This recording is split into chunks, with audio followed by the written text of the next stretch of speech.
Hi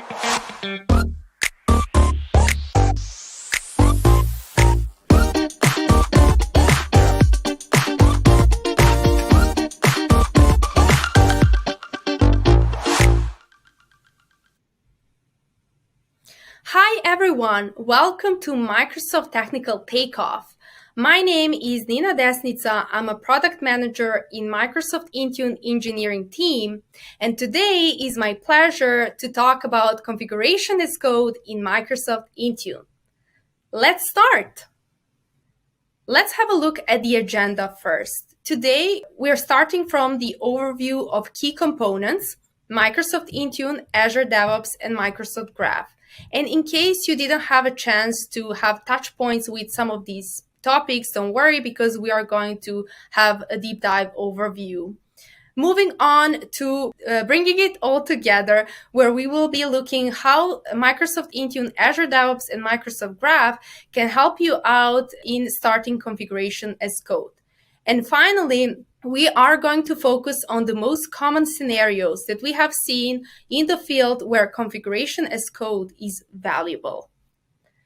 So before we start with an overview, let's have a look into why we are here today. Starting off, Microsoft provides the Microsoft Graph to expose the component parts in order to extend the power of M365, that each IT pro can use this beyond the structured portals such as Microsoft Intune or Azure Portal. Then in this session, we will help you determine how to access Graph, how to leverage Azure DevOps, and how to get started with configuration as code. And finally, think about this session as art of the possible, because it is based on very specific scenarios where automating tasks makes sense. And it is important to emphasize here that automation and configuration as code is not always the best idea. So make sure to think about only specific scenarios that will bring value. All right, so starting with the first one, which is Microsoft Intune. For anyone who doesn't know or didn't have a chance to see before, Microsoft Intune is our cloud-based service that focuses on device management. For IT pros, this is the place where they spend the most of time managing devices across different workloads, managing compliance policies, applications, endpoint security, really anything when it comes to device management. Today, this will be our focus when it comes to automation and configuration as code. Now, moving on to DevOps. We are tackling here two most important questions. What is DevOps and what is Azure DevOps? And to be honest, this is a very complicated question to answer because it really depends who you ask. DevOps can mean many different things to many different people. It can mean infrastructure as code if you ask Azure Infra folks. It can also mean operations collaborations when it comes to product owners, or it can be simple automations. The truth is, DevOps is all of these things. So if I would have to provide a real definition on what is DevOps, it would be union of people, process, and products to enable continuous delivery of value to your end users. And the key concept of DevOps is what you see on the right. It's continuous integration and continuous delivery.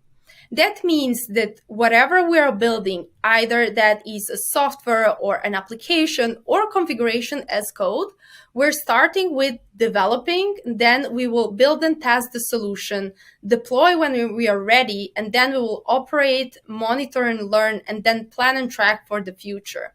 After that cycle is done, we have a stable solution and we will focus on doing it all over again and incrementally add value while maintaining our solution that always works.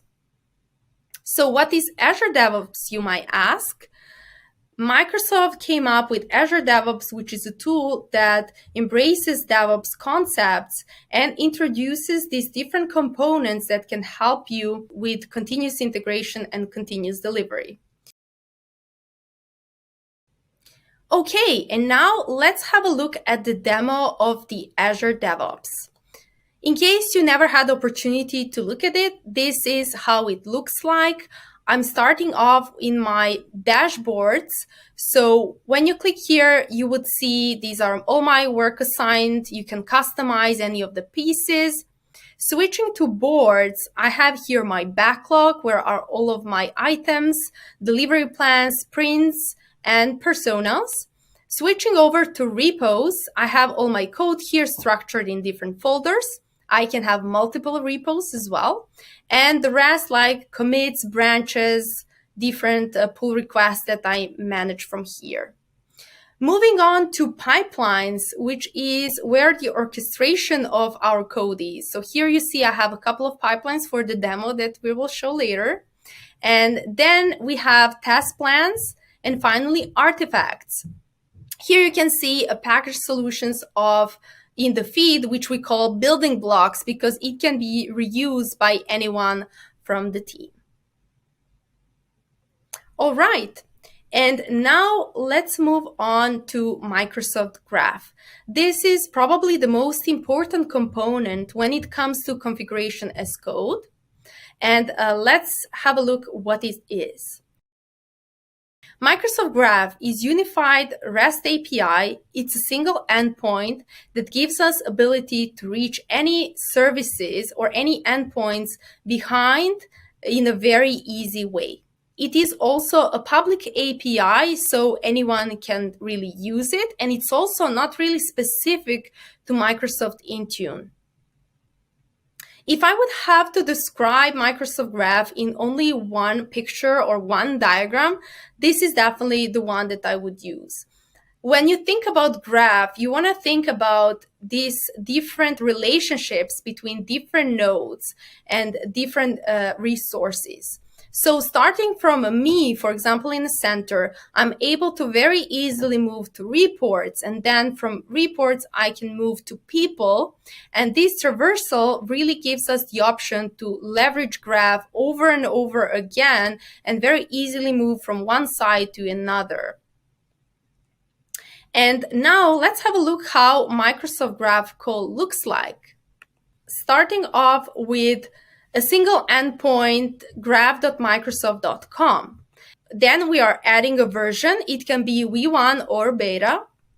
Then on top of that, we're adding a resource. You could see in the diagram, it can be anything, groups, sites, drives. In this case, we can pick users, for example, and then add a specific identifier which identifies one specific resource, for example, Nina being a user. And then we can add properties, which will return, in this case, department where Nina is a user that works there. And then we can also use traverse and, for example, use Nina member of, which will then give a list of groups which Nina is member of. And finally, we can use query parameters such as select, filter, anything that can help us format and control the result. For example, in this case, we are returning member of, which means a list of groups where Nina is a member of, and we're returning only the top 5. So this is how the complete graph call looks like. Again, we have the endpoint, we have the version, we have a resource, and then in this case, we're filtering all the users based on UPN. So it will return an object of a user of Bob. All right, now here are the different REST requests that use standard HTTP methods. So here we can see different methods when it comes to calling Graph. So this is REST API, so it uses standard HTTP methods like get, post, put, patch, and delete. I think it's very self-explanatory what each of them does. But I want to emphasize get and delete because they do not require any body. They do not require JSON. They will simply pull the data or they will delete the data.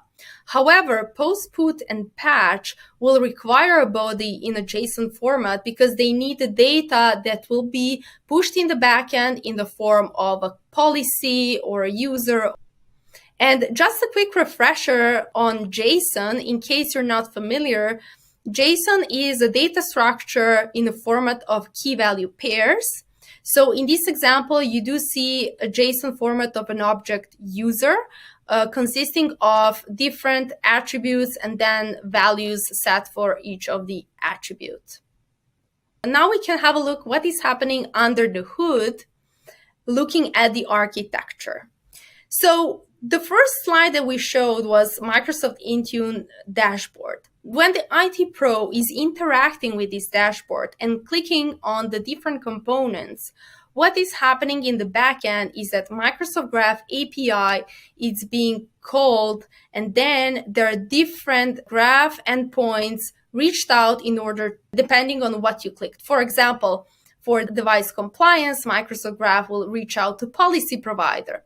For mobile apps, application provider. And similarly, on the Azure side as well, it will reach out to Graph endpoint that will then go and look for groups provider in case you clicked on groups.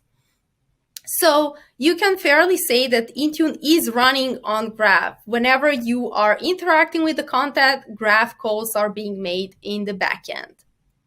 And here are a couple of examples how you can explore Microsoft Graph. In one of the previous sessions, we provided an overview on each of these things. So you can use, for example, Graph Explorer. Graph Explorer is great for beginners. In case you didn't have a chance to work with Microsoft Graph or automation before, you can use Graph Explorer to really pull some data, read some data, and get some understanding of how to create these graph calls. Then you can also use PowerShell. It is one of the most famous tools for IT pros. So in case you like it, you can call graph calls directly from PowerShell or using SDK module. In case you're interested in Power Platform and Power Apps, you can also leverage that in integration with Graph and craft some very nice applications that can be integrated with calling the graph calls in the backend. And finally, web dev tools are best friends when it comes to understanding what's happening under the hood. If you look at these web dev tools, you will understand what exactly graph calls are being made in the backend. Now, there is one specific tool that can help you when it comes to web dev tools, and it's the Graph X-Ray extension. Let's have a look at the little demo on how Graph X-Ray works. As you can see, I'm starting off here. I see my extension. I'm clicking here on more tools to trigger developer tools. And that will open up this developer blade. And here I'm actually going to turn on Graph X-Ray. After that is done, you will observe when I click on the compliance policy here that on the X-Ray, it starts to pop up all of the different graph calls that are being done in the backend, as well as PowerShell modules that are connected to that graph calls. This is a great resource if you want to automate some piece and you don't know what PowerShell method or what graph is being made in the backend to find out which one. So now let's have a look into how we bring all of these pieces together, how we can create a configuration as code by using Azure DevOps, Microsoft Graph for Microsoft Intune. There are 3 simple steps. First of all, we are creating MS Graph and PowerShell scripts. We need to think about what solution we want to automate and come up with a script. Second step is to run Azure DevOps pipelines, which will then deploy configuration to Microsoft Intune. And now let's double click on each of these steps to explain how you can get started. Starting with automation. You want to leverage some existing samples that you have or even your own scripts. There are a couple of examples on the left. You can see the GitHub PowerShell Intune samples repository, where our colleague Dave came up with all of these great samples that you can use and learn from them. Or you can use Microsoft Graph PowerShell SDK and craft your own scripts. or you can use something that you already have or you used before. So now in this case, we are picking a very simple example, which is compliance policy. You can see that here I have a script which is adding compliance policy. In my case, it's adding 2 compliance policies, one for Android, one for iOS. And if you look at this script, you will clearly recognize these Microsoft Graph components that we emphasized earlier, such as a version v1. Here we clearly see a graph call being made with the method post and the body JSON. Great, now we have our script ready. The next step is how to set up Azure DevOps. You need to create an account, and then you need to create repos and some structure to configure branches like master and dev branch, any other that you want. You need to install Git and clone this project in VS Code or any editor of your choice to work on it. And then as next steps will be to create pipelines and start testing. So how the repo structure should look like? This is one of the examples. First of all, we need to have a PowerShell script. In our case, it was compliance policy, but it can be really anything else. Then we need a configuration file in the form of JSON in case we need some data, some values that we don't want to have in the PowerShell script itself. For example, information about different environments. And we can have multiple of configuration files. Then we need a pipeline that is orchestration of this solution. And we can also have multiple pipelines. For example, we can have publish artifact pipeline that actually publishes this solution in the artifact. If you remember that I mentioned earlier, we have this feed where we have building blocks or package solution where we can publish these artifacts. All right. So now when the repo is ready, let's have a look into how we can create pipelines. There are 2 different ways. You can start from creating a pipeline as code, which you see on the right, and then you need to use a YAML, which is pipeline as code language, to orchestrate a solution.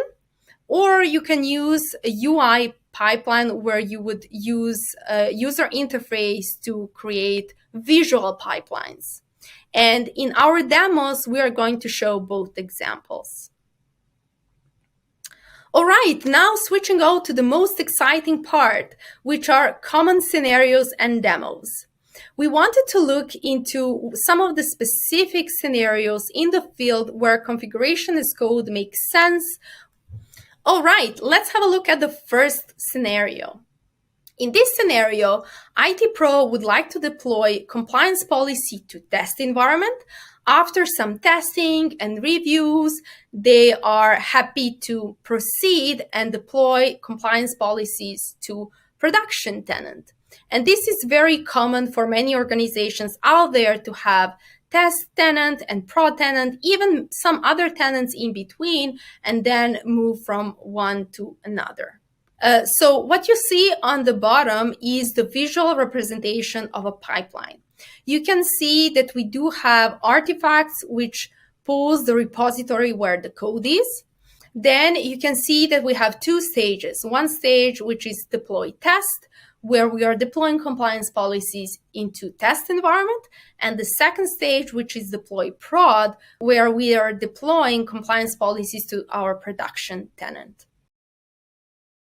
In this demo, we are deploying compliance policies to test tenant, and then we are moving on to production tenant. So let's have a look at the tenants first. Here you can see my test tenant. As you can see, it's completely empty. I don't have any compliance policies. And here, if you see my production tenant, I do have one compliance policy. Now, switching back to Azure DevOps and our pipeline, let's quickly check if everything looks good. So clicking on the artifacts to check the repo is linked and the code is ready. And then we have 2 stages, deploy test and production. And here I'm looking at the post-deployment conditions. I do see Nina needs to approve this before moving forward. Now I'm going to create a release of this pipeline. And if I click to get some more information on the release, I'm able to see how this stage is being queued. And also, very soon, I'm now being able to see all the tasks that are in progress. As you can see, one of them will be running a PowerShell that will deploy two compliance policies, one for iOS and one for Android, to our test tenant. And you will see this is done under the 10 seconds. So now that's complete. I'm going to switch over to my test tenant and do a refresh to confirm policies are there. Great, here they are. And I'm going to quickly check the policy and the configuration values to make sure everything looks good. Maybe even I will do some testing at some point, and then I'm going back and clicking on the approval. Here, I will just add a simple comment like compliance policies successfully deployed to test, and now I'm ready to move to production. As soon as I click approve, this will trigger continuation of this pipeline, which will move on to a next stage, which is deploying compliance policies to production. And similarly, like last time, here you will see that this is being queued, and there are as well tasks being done in the background, one of them being PowerShell that will deploy two compliance policies to this time our production tenant. And just like before, under 10 seconds, we're going to switch over to our compliance policies in our production tenant and confirm there are two new policies right there.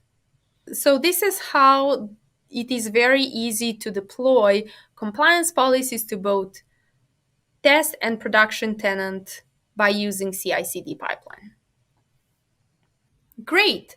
Now let's have a look at some of the key components of a pipeline that we can leverage to have even greater value.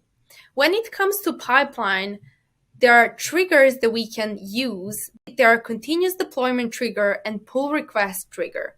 We can use triggers instead of manually starting the pipeline to have them automatically trigger the pipeline. For example, when we are merging code to the master branch, or when someone approves a pull request, then the pipeline can automatically trigger and start working.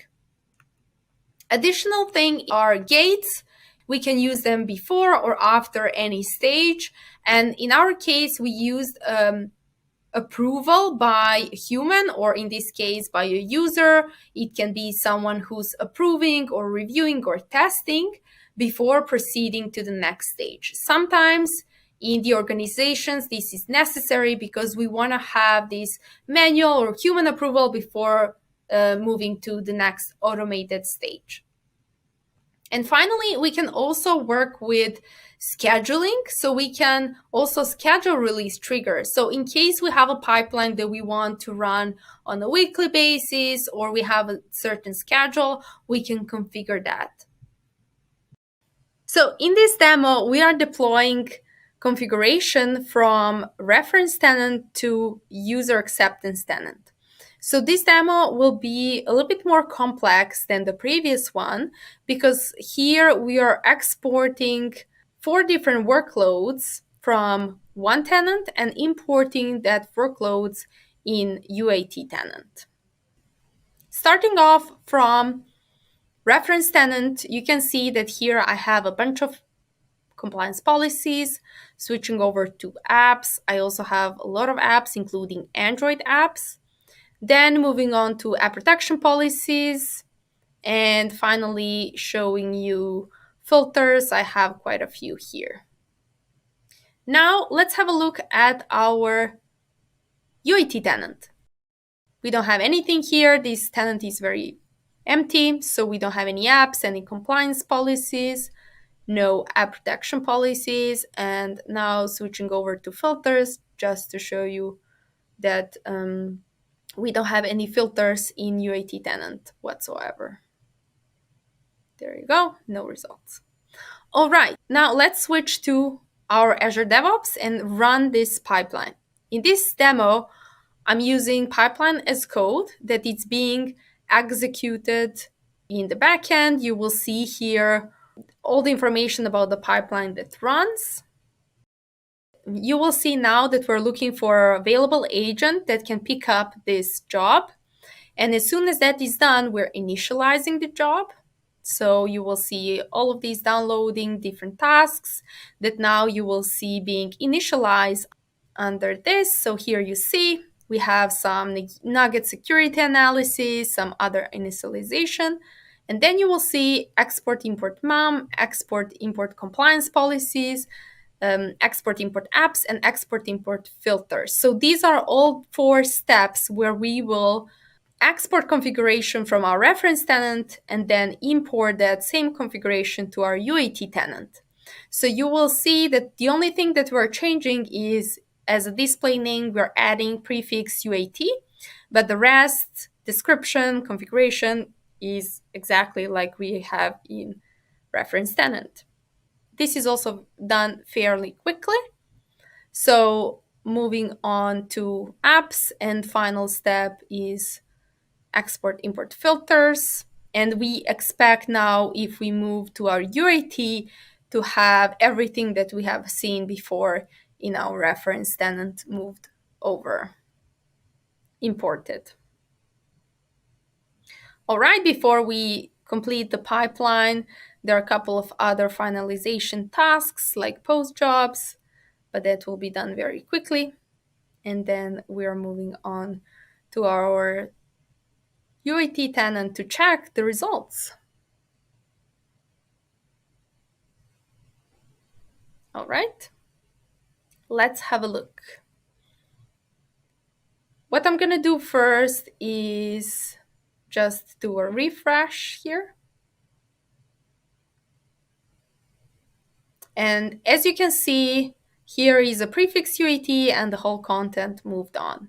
If I'm going to apps, then I also see all of the Android apps are moved. And then also, if I'm going to app protection policies, I do see that I imported successfully all of the apps. Finally, going back to filters as well, they're all imported successfully. So again, this demo showed how easy it is to move configuration workloads from one tenant to another tenant.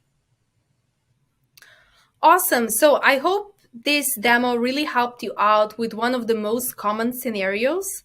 We do see customers having multiple different tenants and moving from one to another. Now let's have a look at the last detail. It is a great feature that we have in Teams, and that is Teams integration with Azure DevOps and Azure pipelines. So what this allows you to do is have overview of your different feature boards. So you will see tasks that are assigned to you. You can complete them. You can also have the integration with pipeline itself. So anytime you need to do some manual checkups, adding comments, completing pull requests, you will be able to see this as a notification in Teams and do directly from a familiar tool.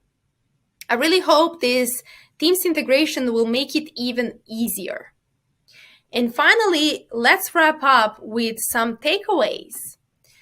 I really hope this session helped you understand how Microsoft Graph and Azure DevOps and PowerShell can be used for automating common tasks in Microsoft Intune.